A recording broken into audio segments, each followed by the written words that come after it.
We, the people of the United States, in order to form a more perfect union, establish justice, ensure domestic tranquility, provide for the common defense.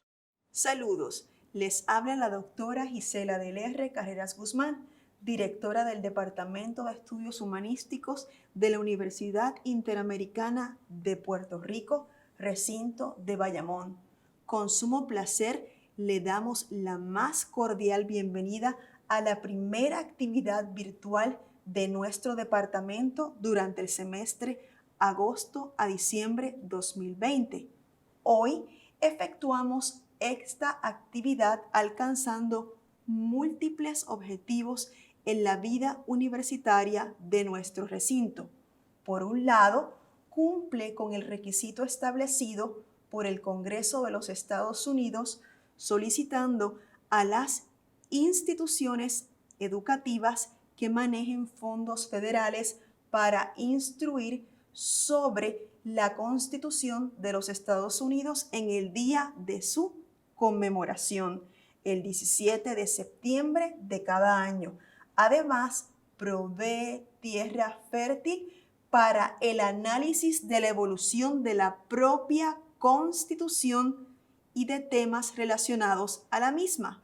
También se presenta la oportunidad de compartir este espacio académico con grupos comunitarios como el Club Exchange San Juan Bayamón, que integra entre sus objetivos el promover el conocimiento sobre la Constitución mediante el establecimiento de exhibiciones de documentos históricos como el Santuario de la Libertad. El Club Exchange presenta o promueve dicha exhibición una vez al año para ayudar a aumentar la concienciación en los ciudadanos de su importancia. Como todo evento que presenta nuestra institución, comenzamos con una invocación a cargo de nuestra reverenda Carmen Inés Pérez, directora de vida religiosa del recinto de Bayamón. Buen día. La paz del Señor sea con cada uno de ustedes y con su espíritu. En esta mañana les invito a estar en actitud reverente para tener la oración de inicio de nuestra actividad. Oremos. Dios eterno y soberano, ante tu presencia estamos, agradecidos porque en medio de las situaciones tú te haces presente. Gracias te damos por la vida, gracias te damos por los momentos que nos llevan a crecer y madurar en la fe. Te presentamos esta actividad y permite que la misma sea para nuestro crecimiento no tan solo intelectual, sino que también nos ayude a desarrollar más sabiduría y entender y conocer más de nuestro contexto. Todo te lo presentamos en el nombre de Cristo Jesús. Amén. Ahora le solicitamos al doctor Carlos Olivares, rector del recinto, que nos ofrezca un saludo. Buenos días a todos. Me uno al saludo protocolar ofrecido por la maestra de ceremonias. Saludos a todos los que nos ven a través de esta transmisión y esperanzado que todos estén y continúen bien junto a sus seres queridos. Todos los seres humanos nacen libres e iguales en dignidad y derechos. El respeto a la dignidad humana y a la diversidad cultural son parte de los principios que guían nuestro quehacer como recinto. Tenemos el firme propósito de desarrollar en nuestros estudiantes la capacidad de decidir por ellos mismos, de elegir su destino y que logren ser lo mejor que puedan ser, que logren el sueño puertorriqueño. Fomentamos la comprensión mutua, el respeto, la solidaridad y la cooperación entre todos los pueblos del mundo. Por lo tanto, es importante para nosotros que nuestros estudiantes participen en una comunidad solidaria, en un ambiente de convivencia democrática y pacífica. Todos somos iguales ante la ley, pero sobre todo ante los ojos de Dios. En la Inter Bayamón somos uno, somos Inter. Muchas gracias y que el Señor les bendiga siempre. A continuación, un representante del Club Exchange de San Juan Bayamón ofrecerá un saludo. Saludos, soy Luis Alfredo Cuerda, presidente del Club Exchange San Juan Bayamón, para el corriente año 2020-2021. El Club Exchange San Juan Bayamón está adscrito al Distrito Exchange de Puerto Rico y al National Exchange Club. Es un club de servicio comunitario cuyos miembros son un grupo voluntario dedicados al servicio para que nuestras comunidades sean mejores lugares para vivir. Hay 4 pilares u objetivos de trabajo en los cuales los clubes Exchange concentran sus esfuerzos. Estos son: prevención de maltrato a menores, reconocimiento a jóvenes, servicio comunitario en general, impulso a valores democráticos en nuestra sociedad. Hoy, en esta actividad del recinto de Bayamón, donde se conmemora el Día de la Constitución de los Estados Unidos, el Club Exchange San Juan Bayamón se une a la presentación anual de los documentos históricos contenidos en la colección conocida como Santuario de la Libertad. Los mismos están ubicados en la Sala de Estudios Grupales del Centro de Acceso a la Información, o CAI, de este hermoso recinto. Estos escritos son un resumen de algunos de los documentos que resaltan la democracia en que vivimos y que permite disfrutemos de nuestro particular estilo de vida hoy en día. La colección la componen sobre 30 documentos o placas donadas por Jimmy Alequín Ramos y Daisy Alequín al CAI del recinto de Bayamón hace varios años. Son copia fiel de los documentos originales. Estos compañeros exchangites, aunque ya no se encuentran entre nosotros, han dejado un legado que impulsa los mejores valores democráticos en nuestra sociedad. Espero puedan tener la oportunidad de visitar, leer y estudiar la colección visitando el CAI del recinto de Bayamón de la Universidad Interamericana de Puerto Rico. Que lo disfruten. La ponencia de esta ocasión sobre el tema relacionado a la Constitución lleva por título Desde We the People hasta Black Lives Matter, Desarrollo Constitucional de los Derechos Civiles, a cargo de la profesora licenciada Gloriana Estremera.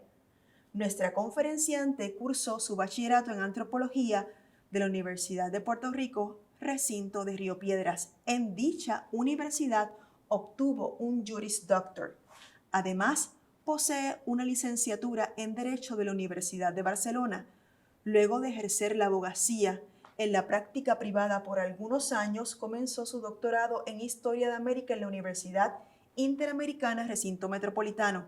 Actualmente se encuentra en etapa de disertación y su línea de investigación es el reformismo borbónico en Puerto Rico. Lleva 8 años impartiendo los siguientes cursos en el recinto de Bayamón y Metropolitano de la Universidad Interamericana de Puerto Rico. Entre estos se encuentran Proceso Histórico de Puerto Rico, Sociedad Global, Proceso Histórico de Estados Unidos, Civilización Occidental Moderna y Contemporánea, Formación Humana, Sociedad y Cultura. En los pasados años ha impartido una diversidad de conferencias sobre la Constitución de los Estados Unidos. Entre los temas más recientes se encuentran la Carta de Derechos y Libertades de los Estados Unidos de América, ayer y hoy, Trump o Clinton, la Constitución estadounidense y cómo eligen a un presidente, hasta dónde puede llegar Trump, los poderes y límites constitucionales de la rama de gobierno, la Constitución y las políticas migratorias en tiempos de Trump. Sin más preámbulo, escuchemos a la profesora Estremera.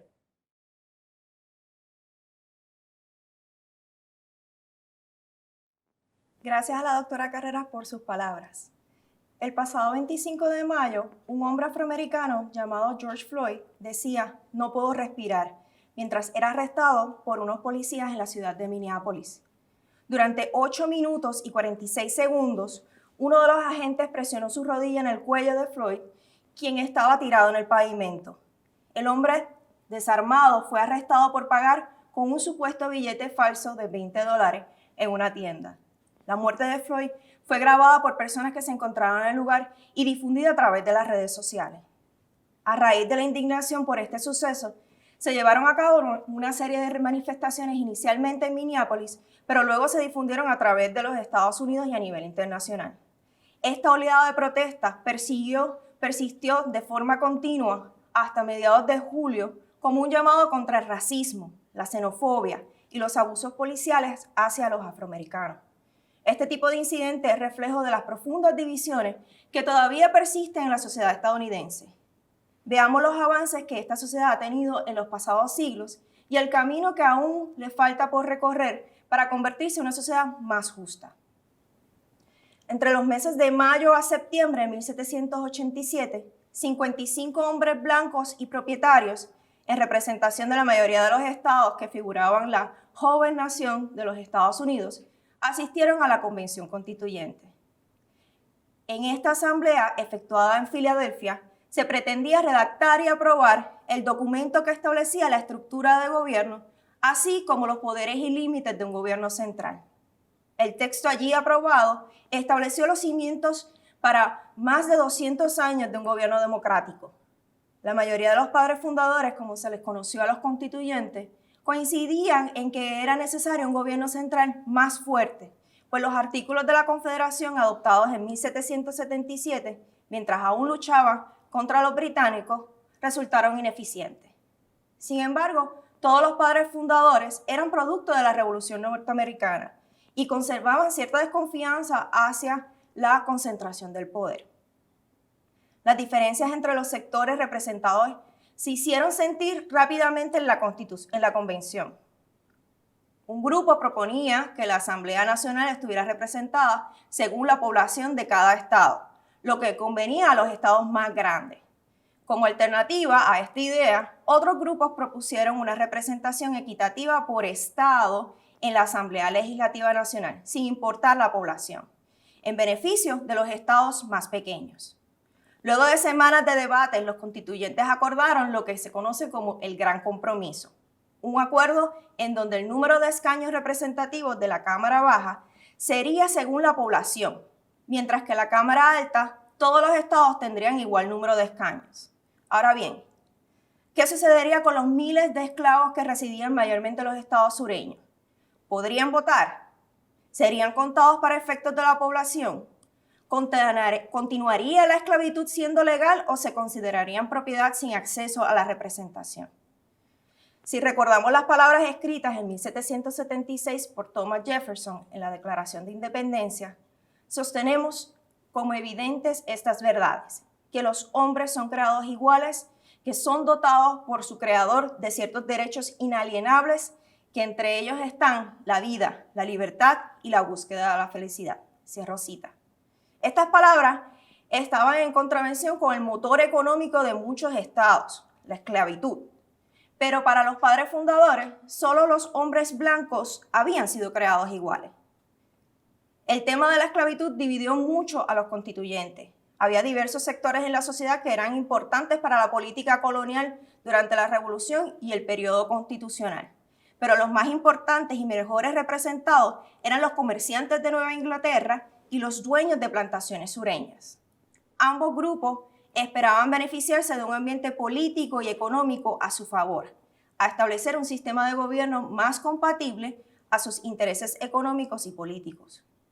Muchos de los conflictos que surgieron en la convención fueron reflejo de las profundas diferencias entre los estados esclavistas y los no esclavistas, es decir, entre los dueños de plantaciones de sureñas y los comerciantes de Nueva Inglaterra.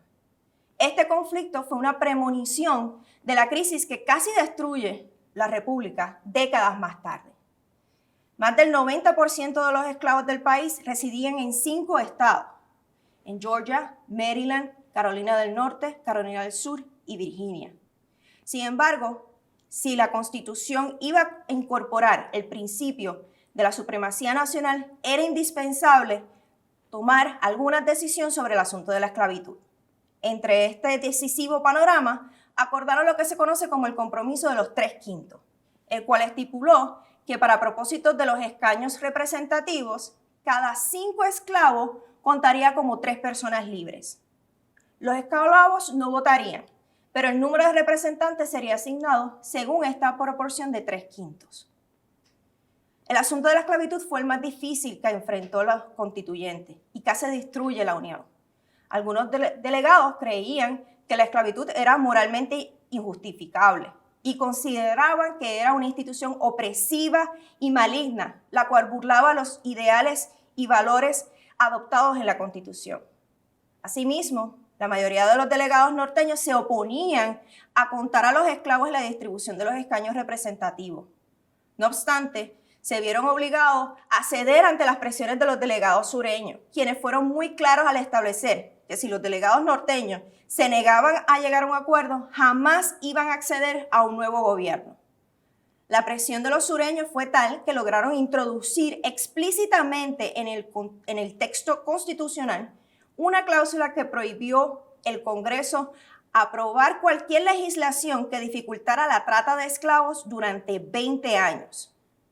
En cuanto venció el término, el Congreso prohibió la trata de esclavos en los Estados Unidos, aunque la trata ilegal continuó por décadas.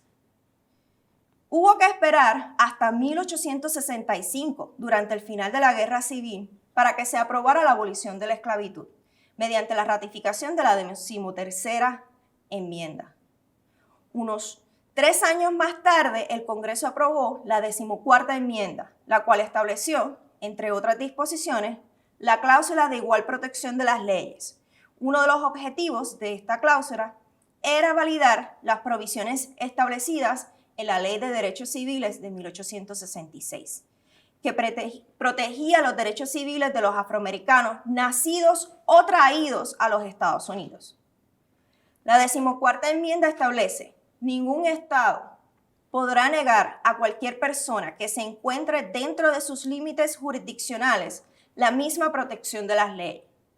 La simplicidad de esta cláusula abrió la puerta para la interpretación, por lo que hoy día se reconoce como los cimientos para el desarrollo de los derechos civiles para los afroamericanos, pero también para las mujeres y otros grupos.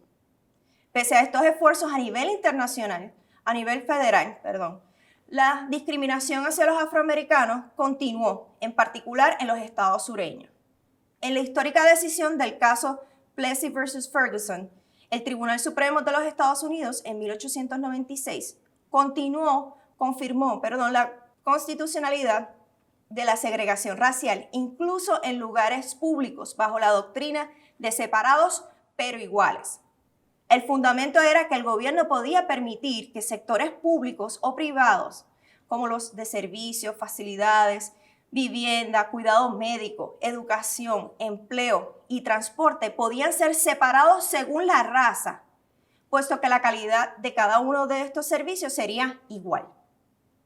En la práctica, las facilidades y los servicios sociales ofrecidos a los afroamericanos eran casi siempre de menor calidad que los ofrecidos a los estadounidenses blancos, si es que existían.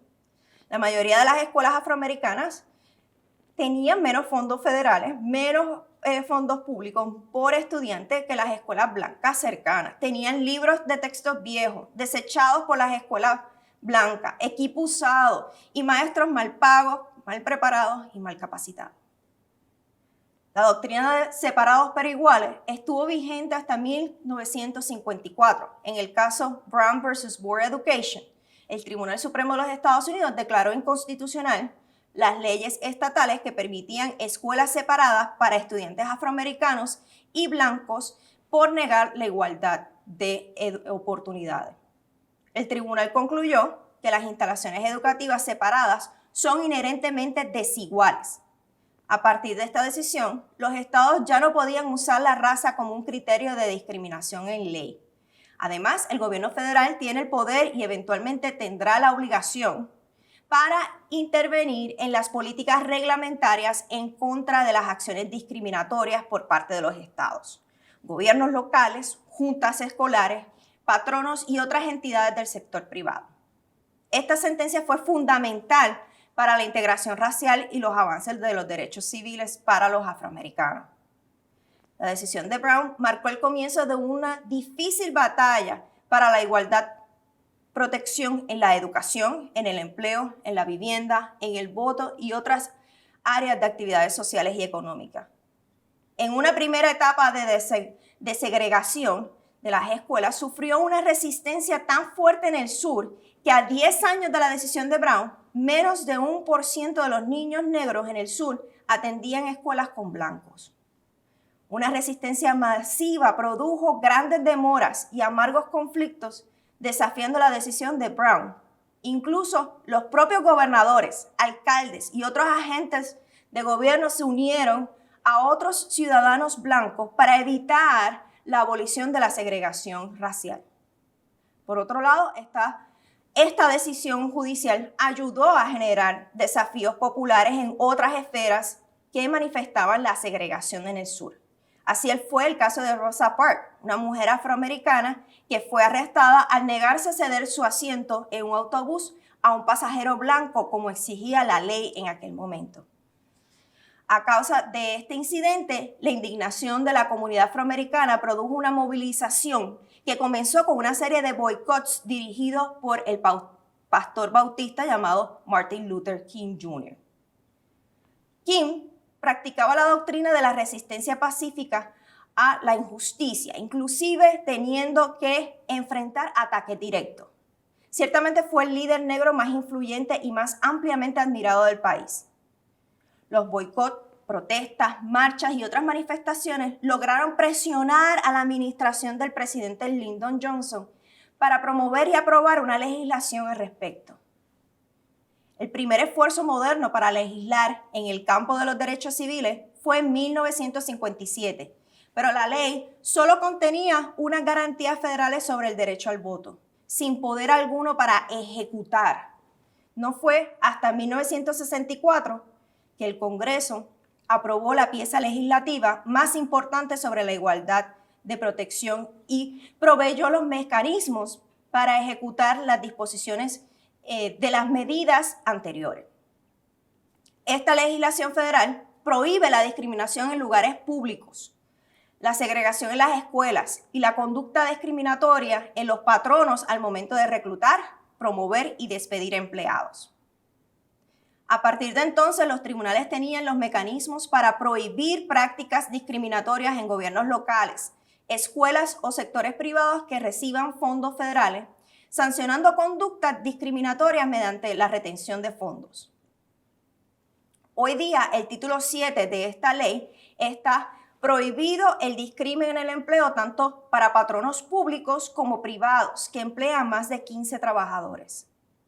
En 1965, el Congreso fortaleció considerablemente esta legislación para proteger el derecho al voto al eliminar el alfabetismo y otros exámenes como condición para votar en los estados sureños.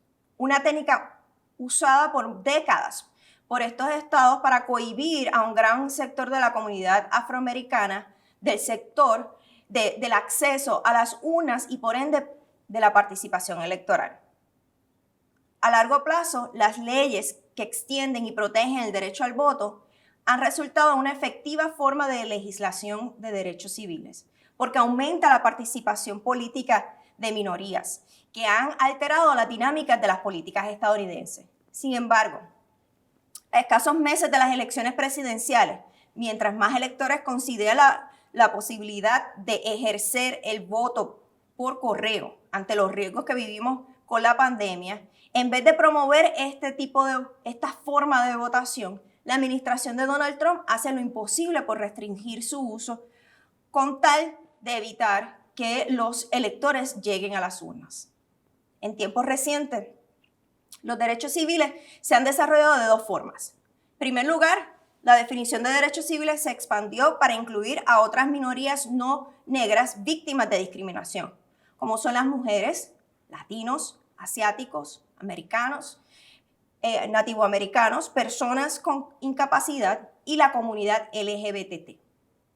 En segundo lugar, la definición de derechos civiles se ha convertido en positiva y la acción afirmativa se ha convertido en un término oficial.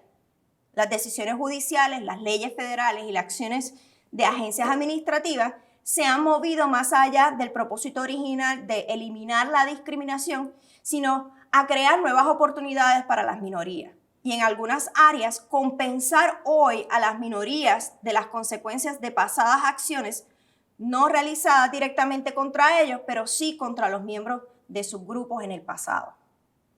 Sin embargo, como las acciones de los derechos civiles compensatorias han confiado en ocasiones en cuotas, los estadounidenses han debatido intensamente en su constitucionalidad, así como el atractivo de la acción afirmativa. Pese a todos los adelantos legales y políticos, la desigualdad en oportunidades y el discrimen racial continúa, mientras grupos de supremacía blanca han encontrado un terreno fértil para su expansión bajo la administración actual. Ante esta situación surgen grupos de empoderamiento y de concientización. Ejemplo de ello es Black Lives Matter, un movimiento internacional y descentralizado originado dentro de la comunidad afroestadounidense.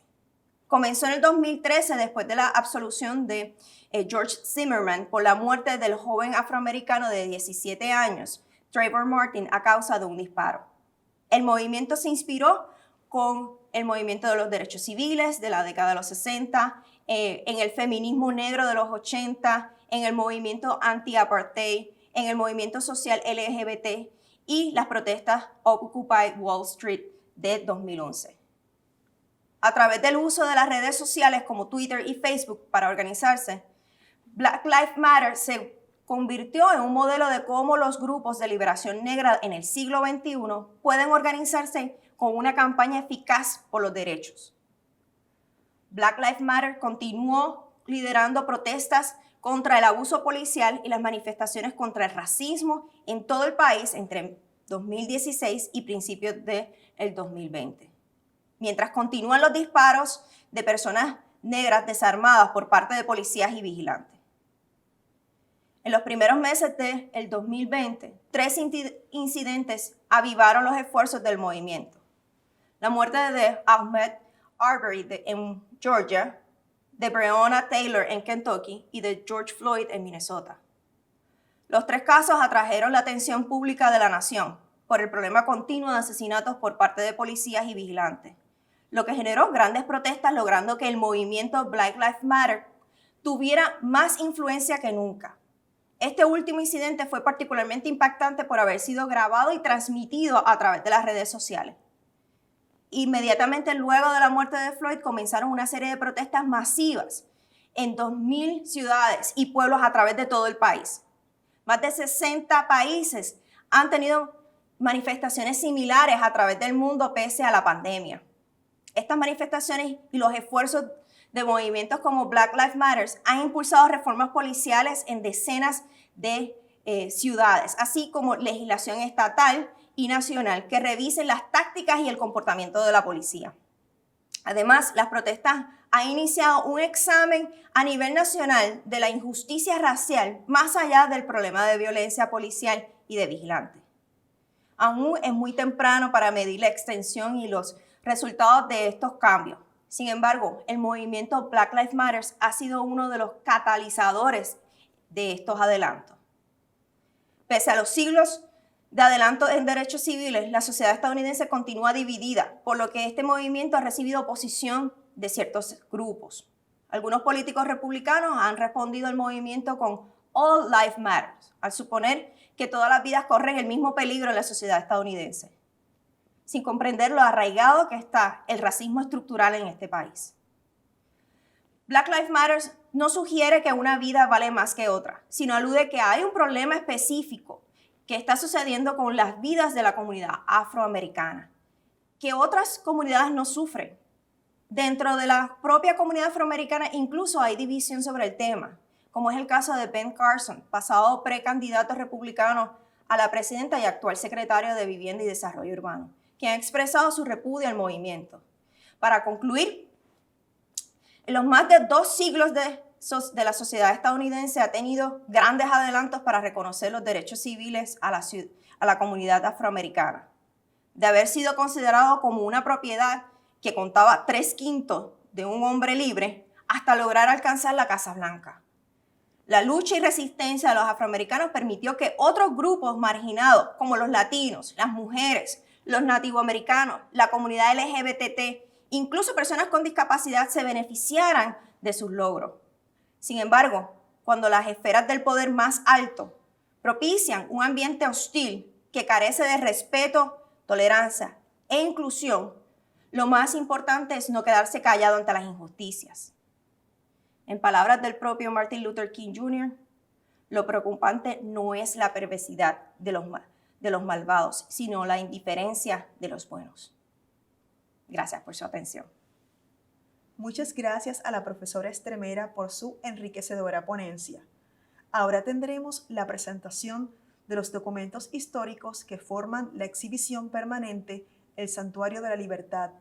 Esta exhibición, que incluye copias de la Constitución de los Estados Unidos y de la Constitución de Puerto Rico, está localizada en la Sala de Estudios Grupales del Centro de Acceso a la Información del recinto de Bayamón de la Universidad Interamericana de Puerto Rico. La misma fue donada por el señor Jimmy Alequín. Para esta presentación dejo con la audiencia al representante del Club Exchange San Juan, Bayamón. Mi nombre es Héctor Santiago y soy miembro del Club Exchange San Juan, Bayamón. Se me ha encomendado la tarea de presentarles a ustedes los documentos del Santuario de la Libertad. Físicamente, el Santuario de la Libertad son cerca de 30 documentos históricos que tocan fundamentalmente el tema de los derechos y de libertad ciudadana. Todos están enmarcados en un concepto fundamental de la democracia: libertad y justicia para todos. Tan importantes son los documentos como las implicaciones en la realidad que vivimos. Una de las grandes virtudes de nuestro sistema democrático es la oportunidad de expresar y compartir nuestras opiniones. Es por eso que comparto las mías, señalando que no necesariamente representan la opinión de mis compañeros del Club Exchange San Juan Bayamón, del distrito o del movimiento Exchange en general. Yo he tenido la oportunidad de vivir en Estados Unidos por parte de mi vida. La etapa más reciente fue en Arizona, muy cerca de Phoenix, la ciudad capital.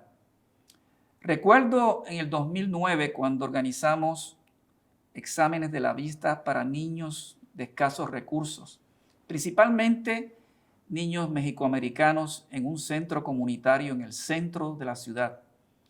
Teníamos una gran cantidad de niños pobres con sus papás. En un instante, el salón que estamos realizando los exámenes se redujo a menos de una cuarta parte. Para mí era algo que yo no podía entender. Finalmente se me informó que cerca de allí estaba un sheriff de nombre Joe Arpaio, que está dando vuelta alrededor del centro comunitario en búsqueda de personas a quien arrestar. Muchos padres decidieron salir del centro con sus hijos antes que confrontarse con un sheriff que había hecho su carrera de detener a los hispanos y arrestarlos a la primera oportunidad. Años después, Arpaio fue acusado de utilizar perfil racial, lo que se llama racial profiling, para detener y arrestar los ciudadanos, especialmente las personas que tenían apariencia de hispanos. La Corte Federal ordenó a Arpaio que cesara de la práctica de discriminación contra los hispanos. Arpaio ignoró esa orden y en 2017 fue encontrado culpable. Todo parecía indicar que era un triunfo de la justicia sobre decenas de años de un mezquino acoso y abuso. Sorprendentemente, uno de los primeros actos del presidente Donald Trump al llegar al poder fue perdonarlo y declararlo, junto al gobernador de Arizona, un patriota americano. Cuando un gobernador de un estado y el presidente de Estados Unidos condonan y elogian la discriminación contra un grupo, es evidente que la idea de libertad y justicia para todos no es aún una realidad. Uno de los documentos del Santuario de la Libertad que más cala en mis emociones es el discurso del reverendo Martin Luther King de agosto de 1963. En ese famoso discurso declara: tengo un sueño de que un día esta nación se eleve y viva el verdadero significado de su credo, de que todos los hombres son creados en igualdad. Tengo un sueño de que mis 4 pequeños hijos vivirán un día en una nación en donde no se les juzgue por el color de su piel, sino por el contenido de su carácter. Este pasado domingo 23 de agosto, un joven afroamericano desarmado recibió 7 balazos de un policía blanco frente a sus hijos. Milagrosamente, aún vive, pero está paralizado y perdió su colon e intestinos. No es el único caso. Vimos a George Floyd en Minneapolis, Eric Garner en Nueva York, Michael Brown en Missouri, Tamir Rice en Ohio, Walter Scott en Carolina del Sur, Elton Sterling en Luisiana, Philando Castile en Minnesota, Breonna Taylor en Kentucky. Lastimosamente, la lista es larga. Un reciente estudio refleja que si usted es afroamericano, tiene casi 3 veces el riesgo de ser muerto por la policía que un blanco. Compañeros y ciudadanos, es claro que todavía el sueño del doctor Martin Luther King no se ha realizado. La pregunta: ¿cómo podemos cambiar esa realidad? El arma más importante que tiene un ciudadano en la democracia es el voto. Después de la India, Estados Unidos es la democracia más grande del mundo. Uno esperaría una participación masiva de los ciudadanos en las votaciones. Lamentablemente, la participación de los electores elegibles a votar no alcanza un 60%. Y en algunos años ha sido menos de un 50%. No tiene que ser así. Países como Bélgica, Corea del Sur, Australia, Holanda, Israel, Finlandia, Francia, México, Reino Unido, Canadá, la República Checa e Irlanda tienen tasas de participación superiores. Cuando consideramos las minorías, las tasas de participación de los afroamericanos es más baja que los blancos. Aún peor es la tasa de los hispanos y otros grupos de minoría. Una de las razones son los obstáculos que se enfrenta a ejercer su derecho a votar.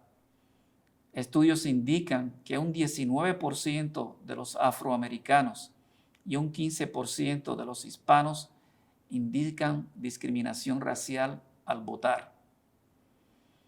La pobreza crea también patrones de desesperanza. Los pobres tienen tasas de participación electoral de un 41%, comparado con un 78% de las clases de mayor afluencia económica.